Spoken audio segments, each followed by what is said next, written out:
사도신경을 고백함으로 10월 10일 의왕우리교회 새벽 예배를 드리도록 하겠습니다. 전능하사 천지를 만드신 하나님 아버지를 내가 믿사오며 그 외아들 우리 주 예수 그리스도를 믿사오니 이는 성령으로 잉태하사 동정녀 마리아에게 나시고 본디오 빌라도에게 고난을 받으사 십자가에 못 박혀 죽으시고 장사한 지 사흘 만에 죽은 자 가운데서 다시 살아나시며 하늘에 오르사 전능하신 하나님 우편에 앉아 계시다가 저리로서 산자와 죽은 자를 심판하러 오시리라. 성령을 믿사오며 거룩한 공예와 성도가 서로 교통하는 것과 죄를 사하여 주시는 것과 몸이 다시 사는 것과 영원히 사는 것을 믿사옵나이다. 아멘. 이 아침에 우리가 함께 나눌 말씀은 출애굽기 29장 35절에서 46절까지 말씀입니다. 우리 함께 읽도록 하겠습니다. 너는 내가 내게 한 모든 명령대로 아론과 그의 아들들에게 그같이 하여 이레 동안 위임식을 행하되 매일 송아지 하나로 속죄하기 위하여 속죄제를 드리며 또 제단을 위하여 속죄하여 깨끗하게 하고 그것에 기름을 부어 거룩하게 하라. 너는 이레 동안 제단을 위하여 속죄하여 거룩하게 하라. 그리하면 지극히 거룩한 제단이 되리니 제단에 접촉하는 모든 것이 거룩하리라. 내가 제단 위에 드릴 것은 이러하니라.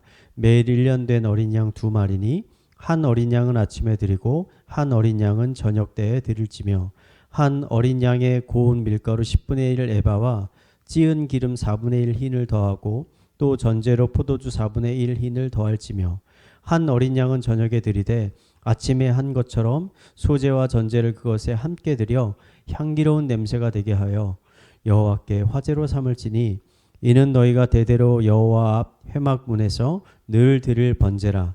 내가 거기서 너희와 만나고 내게 말하리라. 내가 거기서 이스라엘 자손을 만나리니 내 영광으로 말미암아 회막이 거룩하게 될지라.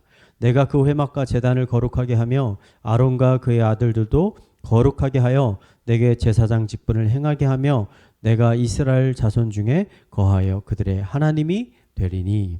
아멘. 저는 어렸을 때 동네 친구들하고 나이 먹기 게임이라는 게임을 하면서 자주 놀았습니다. 동네마다 게임의 이 규칙이 조금 다른 것 같은데 저희 동네 규칙은 이랬습니다. 우선 게임에 참가하는 아이들을 2팀으로 나눕니다. 그리고 놀이터에 있는 나무나 철봉을 하나 선택해서 그것을 각 팀의 집으로 삼습니다. 모든 아이들은 처음에 5살로 시작을 하는데 자유롭게 뛰어다니다가 같은 나이 아이를 만나면 서로 가위바위보를 해서 이긴 사람이 상대편의 나이를 흡수하는 방식입니다. 만약에 나이가 어린 사람이 나이가 많은 사람을 만나게 되면 많은 사람에게 져서 나이를 곧 잃게 됩니다. 이렇게 해서 나이를 조금씩 쌓아가는 것인데 이게 어느 정도 쌓이면 상대방의 집에 가서 그 기둥을 터치하게 되고 그렇게 되면 이제 승리하게 되는 게임입니다. 그런데 여기서 중요한 규칙이 하나 있습니다. 각 팀의 그 기둥, 집의 나이는 무한대라는 겁니다. 예를 들어서 우리 집에 쳐들어온 아이의 나이가 20살인데 집을 지키는 아이의 나이가 5살입니다. 그런데 이 5살 아이가 20살하고 싸우면 이길 수가 없어요. 그런데 이 아이가 자신의 집에 그 기둥에 손을 딱 대면 그때부터는 5살이 되는 게 아니라 무한대 플러스 5살이 되는 겁니다. 그래서 아무리 나이가 많은 아이가 쳐들어오더라도 그 집 기둥에 손만 대고 있으면 걱정할 필요가 없었습니다. 저는 오늘 성경을 읽으면서 어렸을 때 놀았던 이 나이 먹기 게임이 떠올랐습니다. 왜냐하면 기독교인의 신앙생활이라는 것이 왠지 이 나이 먹기 게임과 비슷하게 느껴졌기 때문입니다. 우리는 인생을 살다 보면 우리가 원하지 않는 수많은 고난과 어려움과 실패를 경험하게 됩니다. 그것은 마치 나이 먹기 게임에 들어갔다가 가위바위보를 계속 져서 원래 가지고 있던 나이를 다 빼앗긴 아무런 능력이 없는 어린아이와 같은 모습으로 돌아가는 것 같습니다. 그런데 그 아이가, 그 1-2살 먹은 아이가 자신의 집 기둥을 잡기만 하면 더 이상 1-2살이 되는 것이 아니라 자신의 집에 쳐들어온 어떠한 사람도 물리칠 수 있는 강력한 사람이 되는 것처럼 무너져가는 우리의 인생 가운데 우리가 생명의 원천이신 하나님을 붙들기만 하면 그때는 우리가 더 이상 패배하는 인생, 실패하는 인생이 아니라 인생에 다시 한번 새로운 희망과 소망을 발견하는 승리하는 인생으로 변하기 때문입니다. 오늘의 말씀은 이러한 영적인 원리를 우리에게 잘 보여주고 있습니다. 하나님은 앞으로 제사장과 백성들이 하나님의 성막에서 어떻게 제사를 드려야 하는지를 자세하게 말씀해 주시면서 이러한 제사를 드리는 목적이 바로 하나님의 임재에 있다라고 말씀하셨습니다. 성막이 있기 전에도 하나님은 이스라엘 백성들을 찾아오셔서 말씀하셨습니다. 하지만 그것은 잠시 집에 방문하는 것과 같았습니다. 마치 귀한 손님이 집에 방문하셨다가 교제가 일이 다 끝나면 다시 집으로 돌아가는 것처럼 하나님의 임재는 이렇게 임시적이었다는 것이죠. 그런데 성막이 생기고 또 그 성막에서 하나님께서 기뻐하시는 거룩한 제사가 온전히 드려지면 이제는 하나님이 잠시 방문하시는 것이 아니라 이스라엘 백성들 가운데 영원히 거하시겠다라고 지금 약속해 주고 계신 겁니다. 하나님이 성막 가운데 백성들 가운데 영원히 임재하시면 어떠한 일이 일어나게 될까요? 하나님은 자신이 성막에 임하면 어떤 일이 일어나게 되는지 오늘 43절 44절에 이렇게 말씀하십니다. 내가 거기서 이스라엘 자손을 만나리니 내 영광으로 말미암아 회막이 거룩하게 될지라. 내가 그 회막과 제단을 거룩하게 하며 아론과 그의 아들들도 거룩하게 하여 내게 제사장 직분을 행하게 하며. 하나님이 성막에 임재하시면 그 성막이 거룩해집니다. 그리고 그 성막에 있는 제단이 거룩하게 되고 그 제단에서 제사를 드리는 제사장들과 또 그 제사장에게 제물을 가지고 나오는 백성들도 거룩하게 된다는 것입니다. 거룩하게 된다는 것은 하나님이 주시는 복과 은혜를 충만하게 누리게 된다는 것입니다. 복음서에는 이러한 영적인 원리를 잘 보여주는 한 사건이 있습니다. 그것은 바로 혈루병 걸린 여인의 사건입니다. 12해 동안이나 혈루병으로 고통을 겪고 있던 어느 한 여인이 어느 날 자신의 동네에 예수님이 방문하신다는 소식을 듣게 됐습니다. 그 여인은 예수님을 만나러 그 예수님 있는 곳으로 나아갔습니다. 예수님이 멀리 지나가는 것을 보고 그 뒤로 다가가서 예수님의 옷자락에 몰래 손을 댔습니다.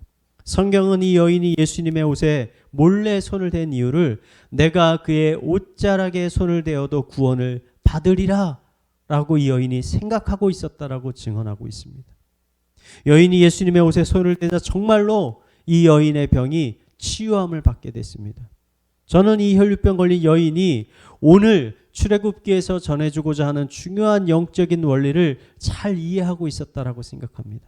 그것은 생명의 원천이신 예수님께 나아가는 사람은 반드시 구원을 얻게 된다는 것입니다. 누구든지 이 여인과 같이 예수님의 옷자락에 손을 대는 사람은 구원을 얻게 됩니다. 치유함을 얻게 됩니다. 이 불쌍한 여인을 치유해 주셨던 예수님은 여전히 우리 가운데 함께 계십니다. 그분은 저 멀리 하늘 멀리 계신 것이 아니라 지금 우리의 심령 가운데 우리의 마음 가운데 들어와 계시는 것입니다. 사도 바울은 예수님을 영접한 우리가 이제는 새로운 성막이요 이제는 새로운 성전이라고 증거하였습니다. 우리가 그 예수님을 붙들기만 하면 그 옷자락에 손을 대기만 하면 예수님의 그 무한하신 은혜와 축복이 우리에게 부어지게 되는 것입니다. 그러므로 우리는 고난과 어려움 가운데 더 이상 세상을 바라볼 것이 아니라 오직 예수님을 바라봐야 합니다. 그곳에 생명이 있고 그곳에 회복이 있고 그곳에 희망과 소망이 있습니다. 지난주 특밤 가운데 우리는 기도로 예수님께 가까이 나아갔습니다. 특밤이 끝났다고 해서 더 이상 예수님께 가까이 가는 것을 멈추지 않았으면 좋겠습니다. 더욱더 가까이 예수님께 나아갔으면 좋겠습니다. 그것을 통해서 치유하시는 예수님, 회복시키시는 예수님, 구원하시는 그 예수님의 충만한 은혜를 더 풍성하게 누리게 되기를 이 시간 마지막으로 축원을 드리겠습니다. 우리 말씀을 묵상하며 기도하도록 하겠습니다. 너희는 여호와를 만날 만할 때에 찾으라. 가까이 계실 때 그를 부르라. 하나님은 우리에게 멀리 계신 것이 아니라 우리 가까이 계셔서 늘 우리와 함께 하심을 믿습니다.